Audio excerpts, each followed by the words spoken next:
the squadron. They called him Bullets, but we call him Greg Kelly. Greg Kelly is on the air on the Red Apple Podcast Network. And it's a wonderful thing to have in my very hands formally classified documents that indicate major catastrophic vulnerabilities in the election system that exists to this date, and that were certainly present in 2020, in January of 2020, even before COVID started. Thank you to the President of the United States. By the way, wasn't the most amazing comeback, right? The most amazing comeback ever. Sometimes we just take it for granted. Oh, yeah, he's the president. Yeah, of course he is. No, what he went through, what he emerged from, what they threw at him, and that he's in office now and can share this material with us. Anybody in MAGA, especially MAGA media, but anybody who considers themselves MAGA, you have a responsibility, I believe, to go to whitehouse.gov, to get a hold of these documents, to read them, to see what they actually say, to understand them.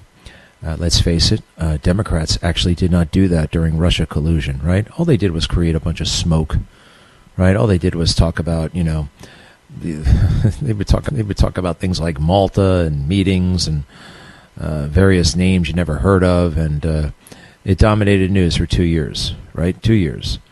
What was that name? What were some of those characters? All these characters that have been forgotten. George Papadopoulos, a victim in all that, by the way. To this day, I can't tell you what George Papadopoulos did or is alleged to have done, and Carter Page and the rest of it. I mean, I know what they did, but they never really fully explained it, in part because it was phony, it was flimsy, but they used that as a pretense, right? They created dust around these guys, dirt, if you will. Hey, Carter Page has been to Russia. How about this? We'll pretend that since he's been to Russia, he must be a Russian spy, and he's working for the Trump administration. He's working for the Trump campaign, that is, 2016. We'll go to the FBI and say, we believe this guy's a Russian spy, so we need to wiretap him. And as we wiretap Carter Page, we can wiretap anybody he's talking to in the Trump campaign, right? And that's how they got in. And that's when President Trump says they spied on my campaign. That's essentially how they did it. Carter Page, who was totally innocent, they actually told, they knew that Carter Page had already done work for the Central Intelligence Agency. He was a good guy. He'd come back from Russia, and they want information that he'd try to help his country. I wonder where he is right now. I'd love to talk to him. Anyway, it was all fake, and they kept that going for 2 years. None of it really made sense to the American people because it was convoluted, complicated. I just told you about George Papadopoulos. What was his role? Every day they were talking to George Papadopoulos. To this day, nobody knows. Good guy. He didn't do anything wrong. Anyway, so we have a responsibility to understand this, to give it oxygen, to take it and run with it, and to understand it. And I think it's important, as I go through these documents for the third time, actually. I shouldn't say that, the second time, because I guess I've been through one. Yeah, I haven't been through them totally. We only have 35, 40 pages or so, and that's going to grow. But they are complex, and some not so much complex.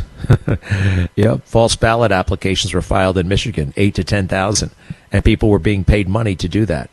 And they were doing it in cities like Detroit and Flint, right? Heavily, solidly blue cities.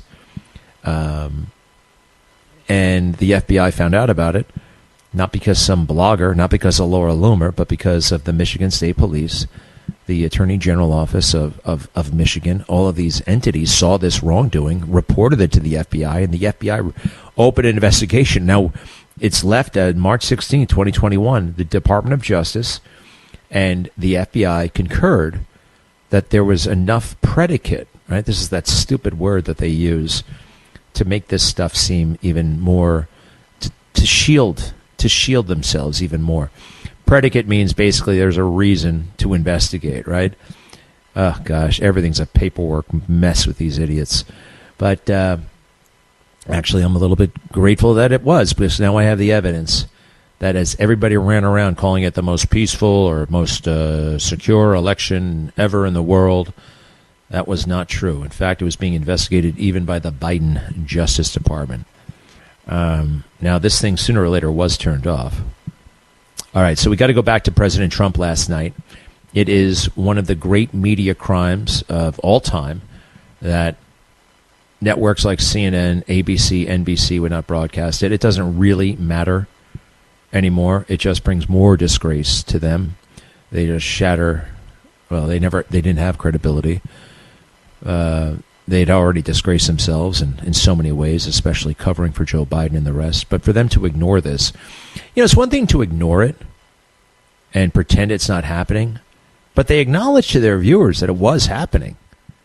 We are monitoring this, and we will tell you what is going on here. We will tell you about the lies. So they're talking about what the president is saying without showing the people what he's saying, as if, we don't count on you, Tony DeCopel, Tony D. He'd have a much better career, actually, on his hands if he called himself Tony D. Anybody remember Mr. G, the weather guy from Channel 11, Mr. G? Everybody loved Mr. G. Tony DeCopel, they don't love. Tony D, they might give him a shot. All right, back to President Trump last night. I do think this is worse than Watergate, worse than Iran-Contra, worse than Teapot Dome, whatever the hell that was.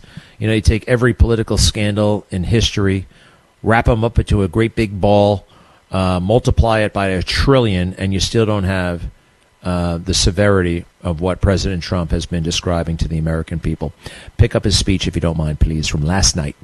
Famous group of people, in many cases, in our intelligence agency work to actively suppress and downplay information about the extent of China's sinister election meddling, covering it up from both the president and the American people like nobody thought was possible. U.S. spy agencies began learning about the compromise of voter registration files in 2020 when they discovered that tens of millions of voter data, think of that, tens of millions of voters' data in 18 states have been bought, stolen, or hacked by China. Yet those responsible for sounding the alarm instead kept the information secret and hidden. They did not disclose to me as president or to anyone else, and to the best of our knowledge, they did not inform Congress. In fact, all they kept saying is, this is the most secure election in the history of our country. A standard pat line that was divvied out to say the cover-up of this colossal security breach is even more disturbing in light of the additional information showing that China engaged in other election-related activities to undermine my first administration and our 2020 campaign. They did not want, and they just didn't want it. They fought like hell not to have it, Donald Trump, to win, and for good reason. As the documents we are releasing show, CIA reporting explicitly stated, and I quote, in mid-2018, the Chinese Communist Party's policy was to leverage all domestic and foreign elements that were opposed to the U.S. president in an effort to reduce the U.S. president's votes and make him resign or prevent his re-election. Isn't that nice? Also, in mid-2018, China was working to influence the results of the U.S. midterm elections and later the results of the 2020 presidential election itself. Separately, in mid-2019, the Chinese government's strategy against the United States was focused on undermining domestic confidence in the U.S. president. They wanted to just make you sound like your president wasn't so hot, when actually your president has done a great job, and they did everything possible to do exactly that. Going on, this document says, and this is by the CIA, the strategy included efforts to use Chinese contacts with big U.S. companies to influence U.S. business leaders to turn against the President of the United States of America. The Chinese government sought to identify U.S. journalists who had reported negatively on the U.S. president and pay them large sums of money to write more negative articles about him, as many as they could, and they didn't care what they said. The Chinese government wanted U.S. president to lose the next election, and the reason they wanted me to lose is because they knew I was wise to them. charged them billions and billions of dollars worth of tariffs, and built the strongest military anywhere in the world. We have the strongest military anywhere in the world. These are exact quotes from the CIA reporting. The name of the person doing the quote is now under review, but it gets even worse. Raw intelligence obtained by the FBI in 2020, yet buried by rogue bureaucrats, stated that China's activities even included an attempt to manufacture illegal ballots for Joe Biden. Documents show that during this period, dozens of significant CIA and NSA reports about China's election targeting were kept out of the presidential briefing. These were briefings I would get almost every day. Everything was kept out that was of importance. One email among intelligence analysts admitted that they had, quote, deliberately massaged the presidential daily briefing to withhold information regarding Chinese activities related to the election. Another official inside the FBI wrote that she was running, quote, a shadow government, unquote, to keep intelligence about China's election meddling from becoming known and to keep it away from the honorable press. Other officials who witnessed such efforts perceived the motivations to be blatantly political.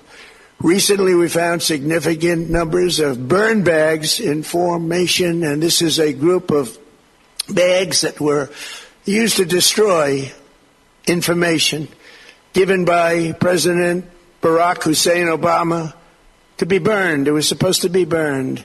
These bags were supposed to be at a different level by different people, incinerated and checked, but it never happened. Maybe we got lucky. We believe this was not done on purpose, but rather through gross incompetence of the people that were supposed to burn the bags. But the findings are stunning. Today I'm asking the Office of the Director of National Intelligence, the Department of Justice, the FBI, and the CIA to investigate how and why such crucial information was hidden, to fire those involved in the cover-up, and to file criminal charges, if appropriate, against these people. Yet concealing China's meddling was only the beginning.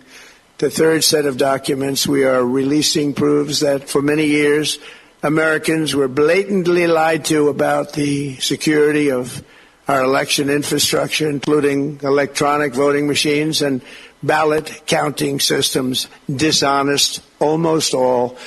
They're vulnerable and they're easily compromised, and people within our government knew that. Tonight we're publishing a series of previously classified U.S. intelligence community assessments and other reports proving that our government has long known these machines are extremely exposed to attack. As one assessment states, we judge that the United States adversaries, including at a minimum Russia, China, Iran, North Korea, as well as non-state groups, have the capability to compromise U.S. election infrastructure. That's unquote, but that's some statement, isn't it, made by supposedly great patriots of our country.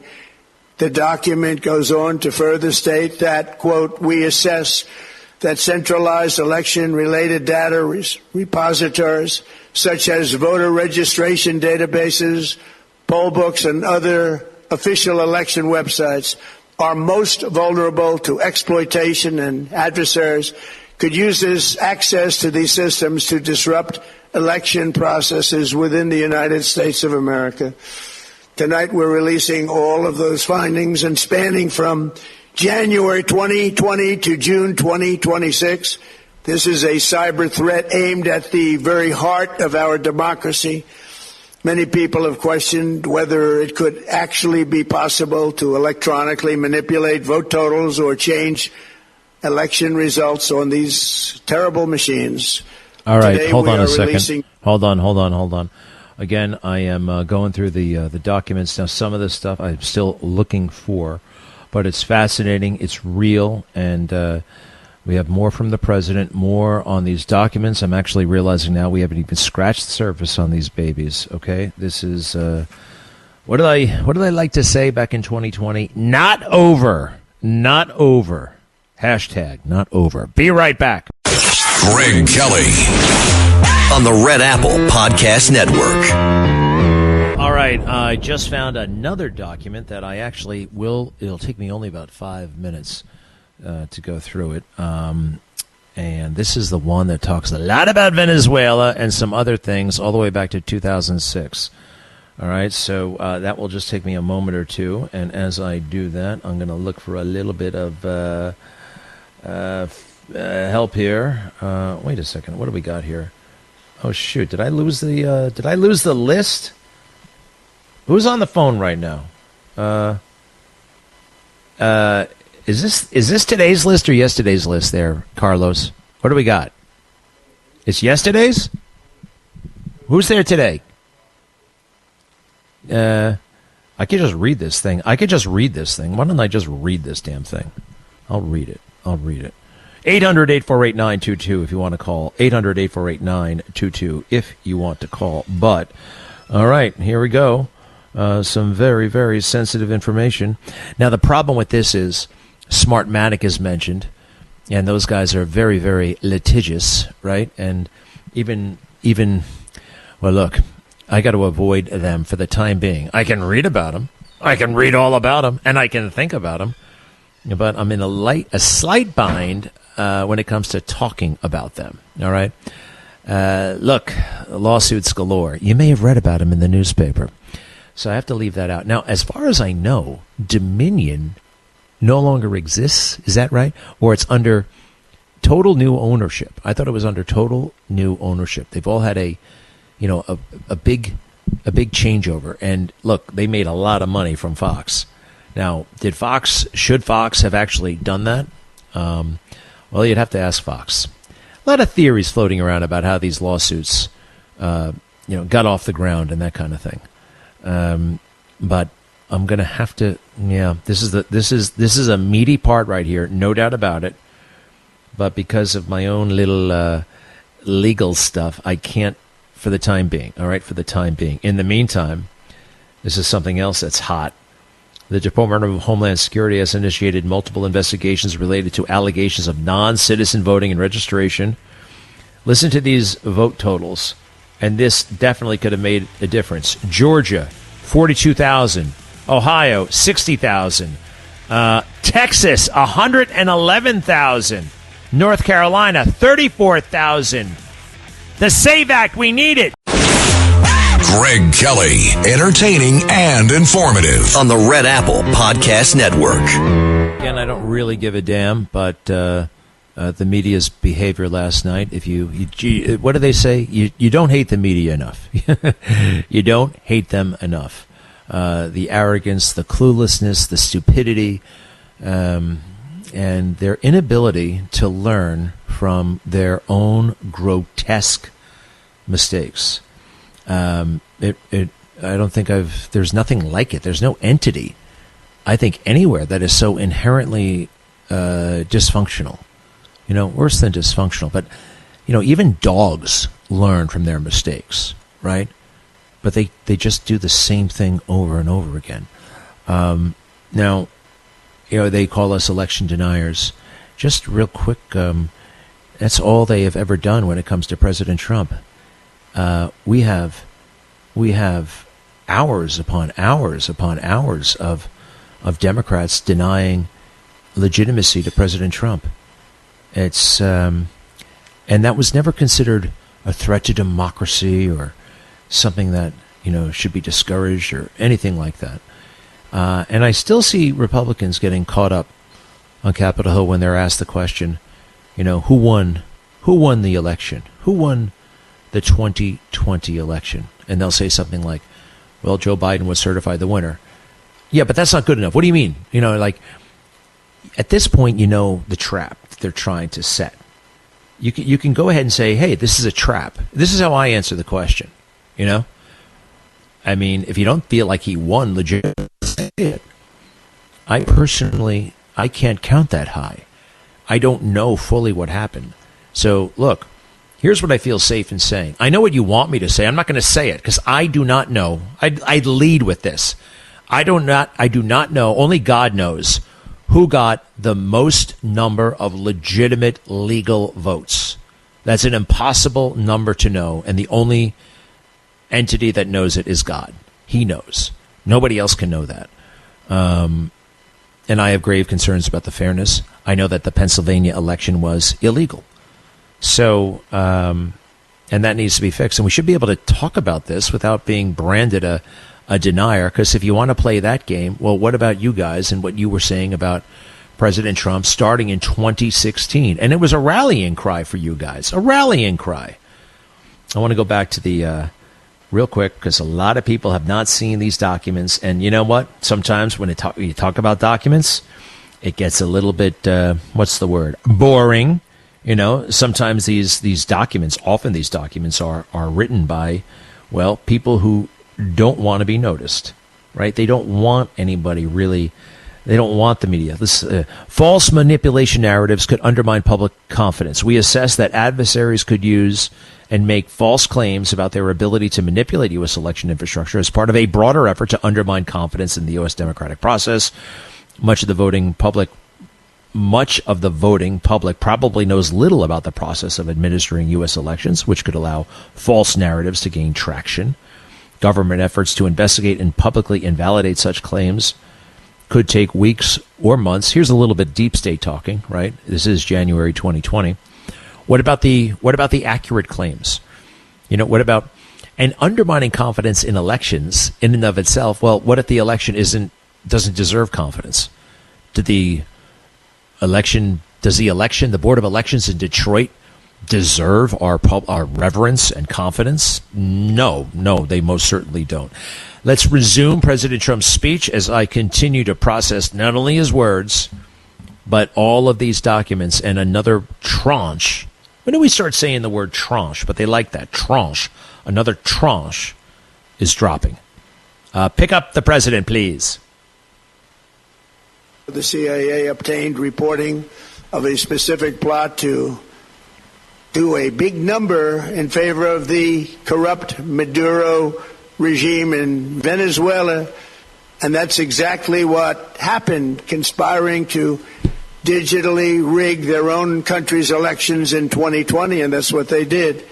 This reporting included precise details about methods to regime develop to digitally alter vote totals in ways that could not be detected even with an audit, no matter how deep they went. This intelligence underscores why we must take urgent action to ensure that our own system can never, ever be hacked or compromised like it was in the past. The fourth set of documents reveals that even when significant evidence of fraud has been detected, it has been buried and covered up. Among the disclosures tonight are FBI files detailing evidence of alleged fraud by a large-scale voter registration operation in Michigan. In 2020, Michigan State Police raided a Democrat Get Out the Vote organization, corrupt group in Muskegon. And we're so concerned by what they found. They were just so concerned. They couldn't believe it, actually, that they contacted the FBI in Detroit. The documents state that some canvassers admitted to FBI agents that they signed voter registration forms in other people's names, submitted fraudulent registration for people who did not exist, and received gift cards tied to their number of applications that they produced. In other words, it was pay, play, and cheat. The FBI agents working on the case believe that crimes were committed, yet the Biden Department of Justice slow-walked the investigation and killed it. Tonight, I'm asking the FBI director to ensure that the matter is fully investigated and to work with the Department of Justice to prosecute those responsible for any crimes. Finally, to reveal just how vulnerable our elections continue to be, we are releasing the results of a stunning investigation by the Department of Homeland Security. According to the DHS review, state voter rolls and public records, they identified approximately 278,000 non-citizens who are registered to vote in federal elections. Since Democrat states refuse to share their voter files, the real number is actually much higher than that. Yet, even this limited analysis found more than 250,000 foreigners illegally registered to vote. Put together, these disclosures reveal an election system so broken and so vulnerable that no one can possibly defend it. It is not defensible. Hundreds of millions of U.S. voter files are in the hands of foreign governments. Our machines and ballot counting systems are exposed to hacking and manipulation and corruption. China and other countries have been trying to meddle in our elections. Evidence of fraud has been buried. Hundreds of thousands of non-citizens and dead people are listed and active on the voter rolls, and yet we still have elections with no voter ID, no proof of citizenship, and tens of millions of ballots floating aimlessly through the mail. As one example of the insanity, California's recent election for mayor of L.A. and governor was held on June 2nd, a long time ago, but it was just completed a few days ago on July 10th. Think of that, much more than 1 month. Took a month to count the votes. I wonder what they were doing. This is worse than any third world country. There's no third world country that has elections like we have. In a rare move, NBC and ABC Fake News have both said that they would not cover this speech. They knew what it was about because of the fact that they don't like the topic, because they know how corrupt our system is and they don't want to reveal it. They and others in the media are part of a plot. They want to continue this fraud for whatever reason. They want to keep it going. They want to protect the radical left. They can't have a great country, and that's true. You can't have a great country without free and fair elections. Fraud like this should mean a revocation of their licenses. They use our public multi-billion-dollar in value airways for absolutely no money. They pay nothing.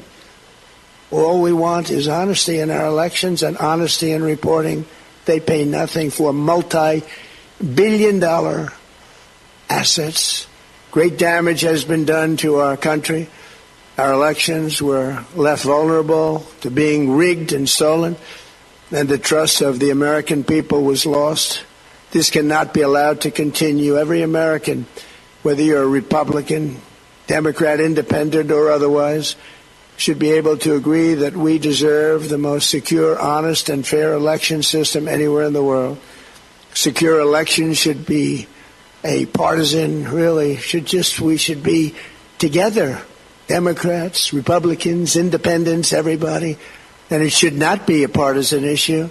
It should cause to unite us, not to divide us. This should be a cause. We should be united, not divided. In light of the brand new and irrefutable information I have revealed tonight, my administration is in the process of notifying the states whose election data was compromised by the People's Republic of China and many others. We will be working closely to mitigate any harm, and we're taking swift action to ensure that sensitive voter data is better protected so we can never be bought, we can never be hacked, and we can never watch a stolen election again. Tomorrow, the Secretary of Homeland Security will hold a briefing to outline his department's recent work confirming cyber vulnerabilities in our electronic voting systems. They are bad. We're in the process of informing governors, senators, and members of Congress of potential issues in their states. If you look at voting today, it's in such bad shape in so many states, and we are committing to fix it. And we're also committing to be working with those states and local jurisdictions to help them fix and patch known technical vulnerabilities before the midterm elections. We have very important elections coming up. We want those elections to be honest. I've also ordered DHS to notify every state about non-citizens on their voter rolls and direct them to remove all ineligible voters from the lists immediately. But most importantly, addressing this crisis of election security demands that Congress must pass the Save America Act. How easy is that to do? Unless you want to change. Exactly. I love the passion there. All right, still going through these things. It's all backed up. It's all in black and white here. There's some people dispute documents, and you can have that debate, right? Hey, I've seen all kinds of crazy fake documents from the intelligence community, like the ones that John Brennan ordered, right? John Brennan ordered to dirty President Trump up to make it look like Vladimir Putin was doing everything he could to get Trump elected. The truth is that Vladimir Putin actually wanted Hillary Clinton. It's funny that nobody knows that other than me, you, President Trump, Vladimir Putin, and maybe about 8 other people in the country. Even though it's black and white right there, why did he want Hillary and not Donald Trump? Well, that makes no sense. I'm going to call the flag on that one. No. You know why? Because they had reams and reams of data and volumes on Hillary and Bill. You know, Bill Clinton became presidential timber in 1978, 14 years before he became president. Actually, maybe in 1974. What happened in 1974? He became state attorney general of Arkansas. Everybody in the Democrat Party is talking about me. I'm going to be president someday. And the Soviets read the gosh damn Time magazine and Newsweek. They saw that. I remember when Bill Clinton made news in 1978, 32 years old, youngest governor ever. Wow. He's going to be president someday. So they started taking notes, not only on him, but Hillary. And, of course, First Lady, Senate. They had all kinds of data, dirt on them. They never thought President Trump would become president. You know, they never, no. So they didn't have that kind of data.